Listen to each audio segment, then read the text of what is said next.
Hello, it's Colonel Steve Akley, and I'm here at my place, the ABV Barrel Shop in the St. Louis community of Arnold, Missouri. Suggest you stop by and see me at some point. Love to have you come in, taste through some of our whiskeys, and get that opportunity to try before you buy. Also, I am the owner of the ABV Network. It is a media company. I suggest you check that out. At least go to our website, abvnetwork.com, and see all that we have going on in the world of whiskey media. We're going to be talking today about this one right here. Buzzard's Roost American Whiskey. That's what we're going to focus in on. But I also, before we get started, want to remind you on the screen here, leave a comment, like this video, share this video, hit the bell for notifications, all those things. It's going to be what helps us grow this channel. All right, now on to our featured presentation, Buzzard's Roost American Whiskey. What is this and why is this important? This is a $50 whiskey, which is great. I tell you what, a craft spirits, being able to buy something at a $50 price point, that is pretty awesome, particularly when it's a great whiskey like this one. Also, when it's got some proof to it. This is 105 proof, so it's not one of those 80 proofs or anything like that. I like things that are a minimum of 100 proof. I want to pay for whiskey, not for water. That's me. I get some people tell you there's flavorful things below that. I understand, and I get all that.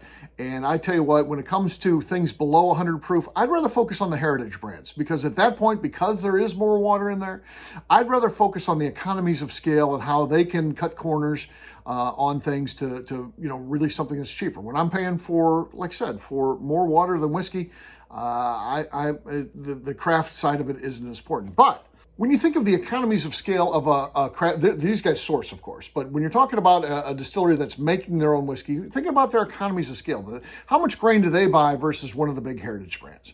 So how much is the cost differential in their grain price versus that of the big heritage brand? Some people wonder why a small brand would be more than a large brand, and it just makes sense. When you talk, everything is done in volume on the big heritage brands. They can make a lesser margin too and make things up on volume sales. When you're talking about a small brand, particularly a source brand, things are very different. They're left to, there's another layer of cost in there, buying that whiskey from another producer, that type of thing. So there's a lot of things that can go into. So be able to present something at a $50 price point, particularly as a source brand, is pretty amazing, and especially when it's really great whiskey, and this is some really great whiskey.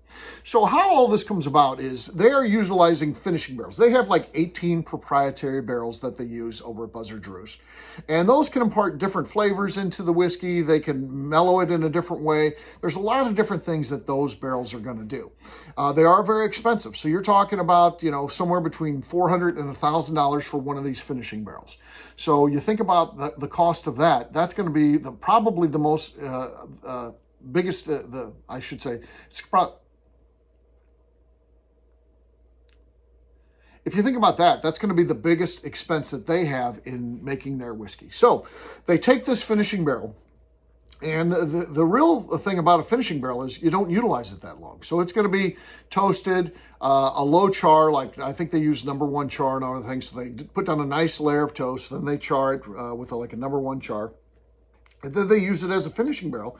And that finishing barrel, depending on how long that they're finishing it, is going to be used from probably 1 to 3 months. And again, it may be longer than that, maybe even less than that. They're doing things by taste, but that's going to be, the bottom line is they don't get much use of them. There's still a lot of life in those barrels left.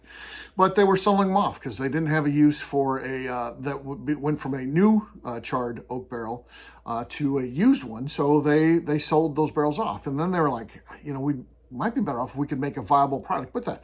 That comes here. So instead of being a bourbon or a rye, anything like that, this is an American whiskey. So this is a whiskey where they utilize a used barrel, but not just any used barrel, their used barrel to finish this whiskey. It gives a very mellow taste.